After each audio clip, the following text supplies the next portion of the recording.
je suis le chef d'escadron Tswambu Florence, épouse Foku, qui a été honoré très récemment par le chef supérieur roi de Bacham.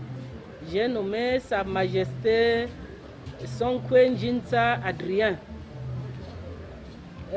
Compte tenu du temps qui nous tient vraiment du coup, je suis chef d'escadron de gendarmerie, chef service technique et logistique au commandement des écoles et centres d'instruction de gendarmerie à Yaoundé.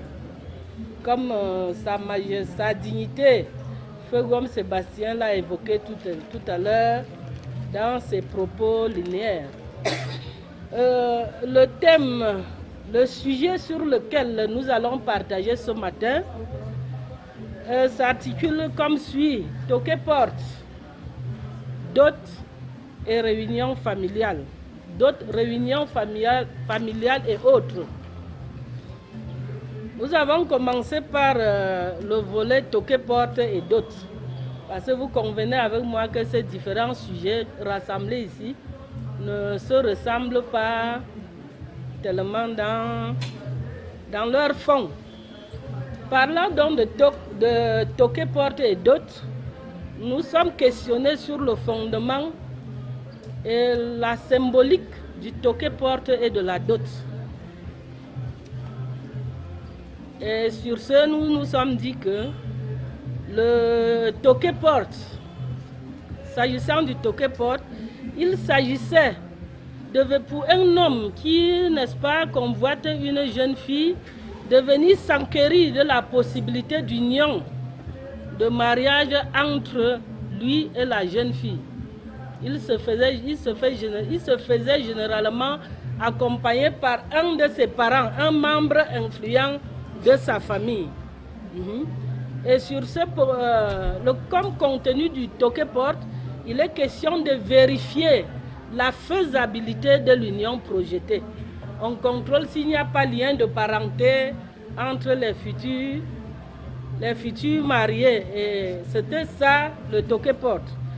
S'agissant de la dot, nous nous sommes dit qu'il s'agit d'une alliance et le scellement des liens entre les deux familles. Les deux familles concernées par le mariage.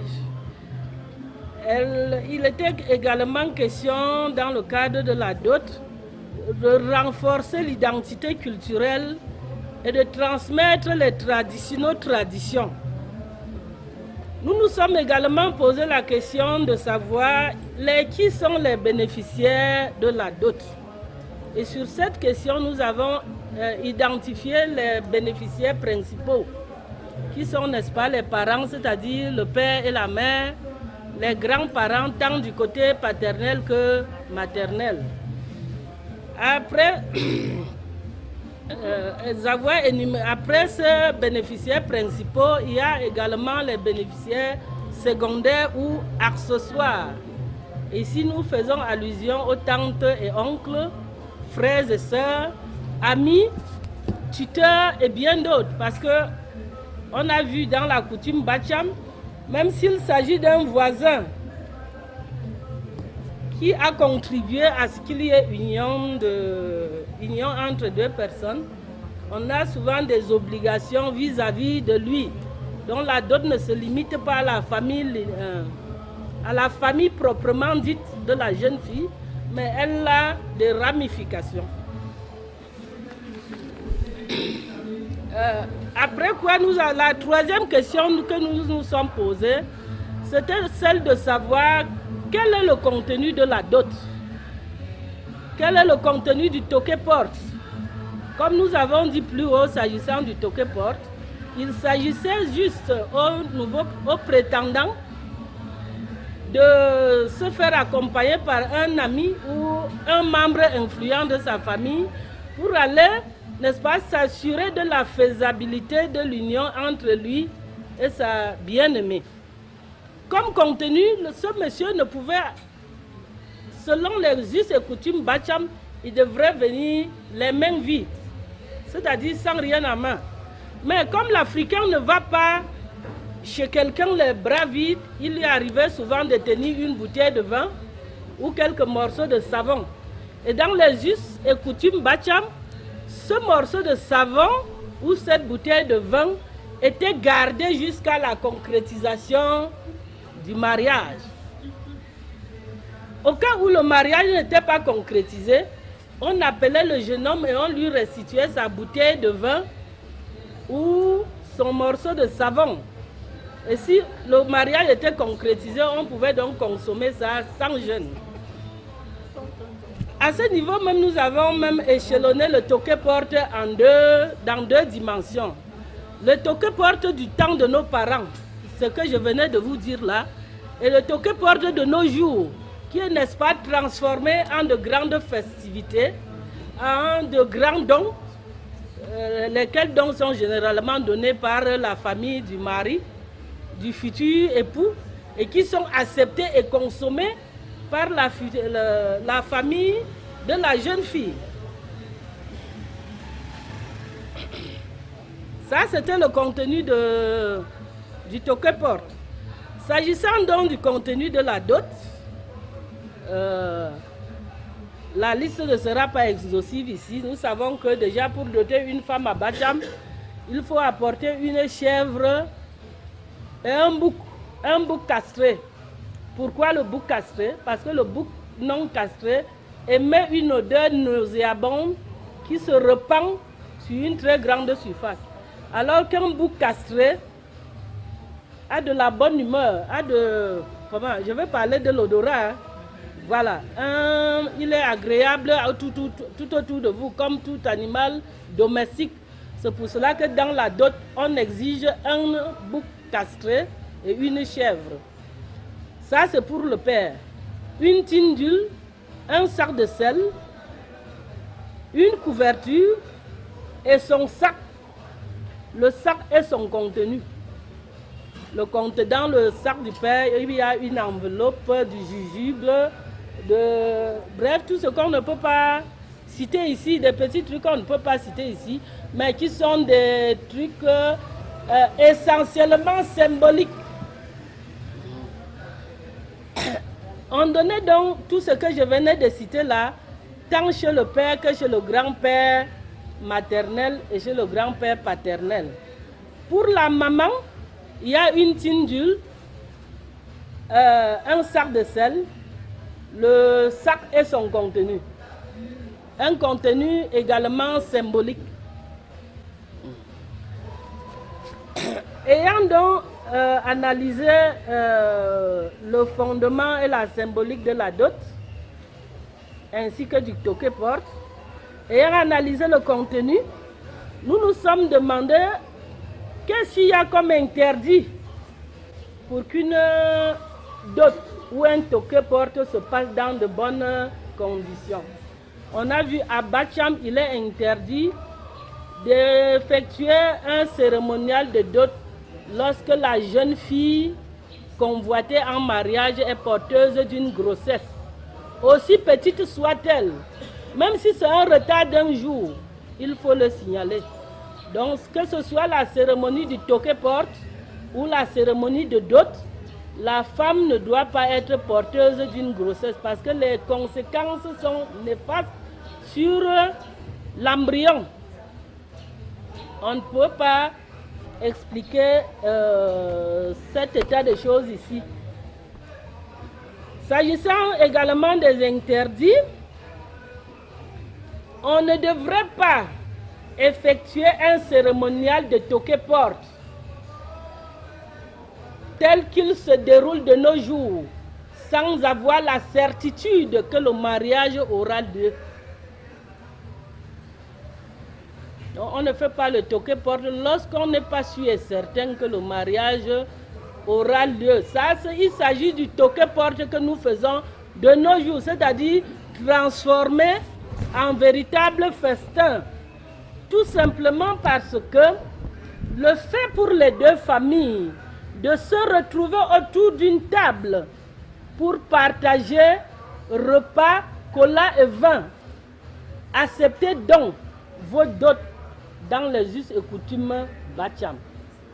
Cela a de véritables implications en ce sens que le partage, l'acceptation des dons et la communion qui se déroule au moment du toqué-porte vaut la dot. Cet état de choses vient consolider l'union et scelle l'union entre nos deux enfants, fils et garçons. Quelles sont donc les conséquences de ce toqué-porte similaire aux dots que nous voyons aujourd'hui? L'impact négatif que ces toqué-porte pose sur nos enfants qu'on voudrait voir dans des foyers. La première conséquence est la malédiction de l'esprit de célibat. Malédiction de l'esprit de célibat en ce sens que lorsque une cérémonie de toqué-porte transformée en dot a eu lieu à l'égard d'un enfant, devant les esprits, l'enfant est déjà lié à cet homme parce que les parents ont bu, ils ont mangé. Or, le mariage n'a pas été concrétisé. Il y a des enfants pour qui on fait 3, 4 à 5 toqué-porte. Ça veut dire que devant les esprits, devant Dieu, cet enfant est uni à tous ces gens qui ont fait le toqué-porte chez ses parents. Parce que tous ces hommes ont apporté à manger et à boire. On a mangé, on a bu. Ils ont donné des dons qu'on a reçus, on a consommé. Ça vaut dot en pays bamileke. Parce que selon nos parents, la dot était tellement symbolique que lorsqu'on accouchait une fille, comme le prince l'a dit tout à l'heure, lorsqu'on annonçait la naissance d'une fille et que le premier homme qui arrivait et déposait un fagot de bois devant la mère, de la porte de la cuisine de la jeune maman, était déjà considéré comme le futur époux de la jeune fille. Si la maman arrivait à brûler ce fagot de bois, si on retournait ce fagot de bois pour dire non, non, non, on veut que cet enfant grandisse et choisisse lui-même son mari, le fagot de bois n'avait pas effet. Mais si on récupérait le fagot de bois et on le brûlait, le mariage était consolidé et tout était... Donc, comme conséquence, j'ai parlé de la malédiction d'esprit de célibat. Il y a les dépenses énormes qui parfois amènent les jeunes...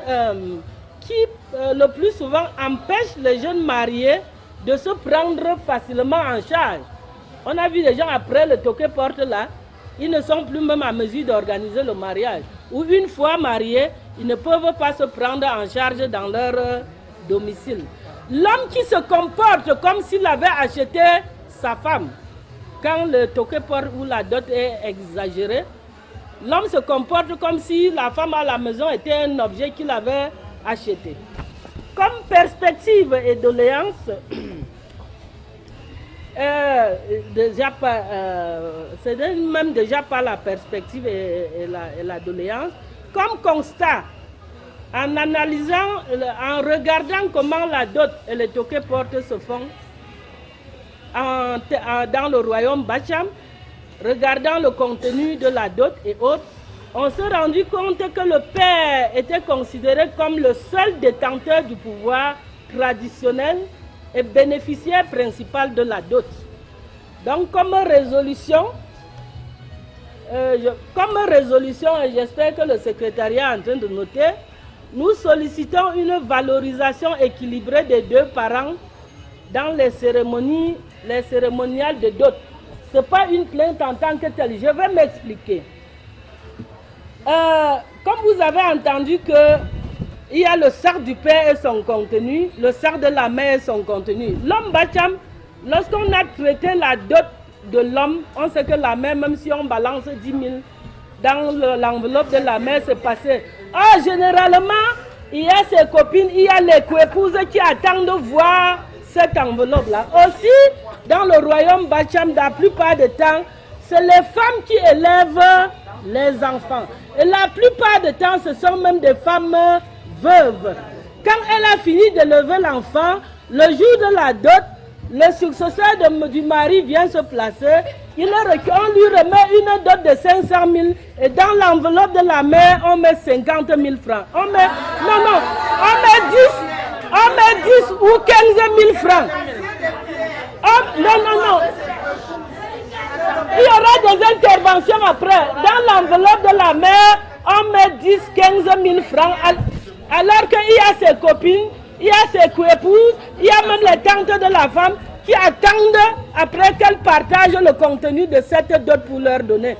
Mes frères et sœurs, ce n'est pas une plainte, mais c'est une doléance à l'endroit de nos futurs beaux-fils, des futurs beaux-parents qui viendront demain doter nos filles et nos petites filles.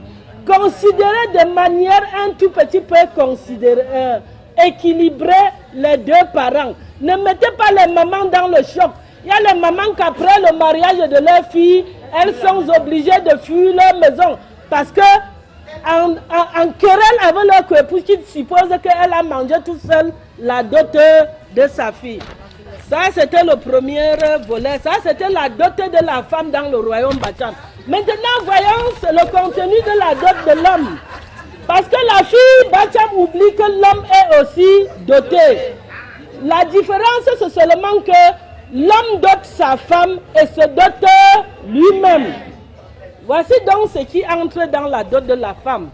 De l'homme, nous n'allons pas trop entrer là-dedans. On a compris ce que c'est que la dot. Les bénéficiaires de la dot de l'homme sont son grand-père maternel, son tankap et son père géniteur. Et qu'est-ce qui entre dans le contenu de cette dot? Bon, laissons le contenu. Laissons ça. Le prochain sujet, c'était réunion familiale et autres. Je viens dessus parce que là également, j'ai une doléance. Réunion familiale et autres, c'est-à-dire funérailles, cufois, à quoi encore là? Beaucoup de choses, dont réunion familiale et autres. Le rôle est objectif. De prime abord, nous nous sommes posé la question, quel est même le rôle et les objectifs des réunions familiales et tout ce que nous avons cité là. On a vu que leur rôle, c'est tout simplement de consolider les liens de solidarité au sein des familles, transmettre la culture et les valeurs ancestrales à notre progéniture. Le problème qui se pose là est l'exclusion des femmes lors des instances décisionnelles. Généralement, beaucoup longtemps que je suis mes décisions, ou bien je nommé mangeté vieux par dans à te pour chefferie, un grand-père. Mais il y a une réunion qui fois, il n'y a pas de Kunda, c'est-à-dire jeune fille, grand-mère, arrière-grand-mère, puis vieux le Kunda. Puis les vieux sont. Pourquoi? Dans l'exclusion des femmes dans des milieux de décisions instants. Nous, on comprend. Quand je pose souvent la question, on dit que vous, femmes, vous devez procréer. On ne veut pas que vous portiez les enfants jour. Mais la grand-mère qui n'accouche plus, la femme ménopausée, pourquoi ne peut pas voir ce qui se passe dans la maison du Cufois? Pour les initiés et les femmes ménopausées, comme les reines mères et moi, pourquoi on devrait s'enfermer dans la maison lorsque le Cufois passe par exemple? Pourquoi on devrait nous demander d'aller encadrer les femmes à la cuisine lorsqu'il faut prendre les décisions importantes pour la famille? Donc voilà, se dégage de ma préoccupation, je laisse le reste. Parce que Marie fait signe là depuis que c'est beaucoup. Et puis c'était le ramasser. On n'a pas fait une dissertation ici, c'était un partage. Que ce que nous demandons... Oui, je sais. Notre plaidoirie, c'est que nous plaidons pour qu'il y ait une reconnaissance du rôle prépondérant des femmes dans l'institut familial. Qu'on nous insère, on nous prend encore, que nous participons même aux instances de prise de décision. Parce qu'il y va de la vie de nos enfants et de la nôtre même, de la nôtre à nous-mêmes.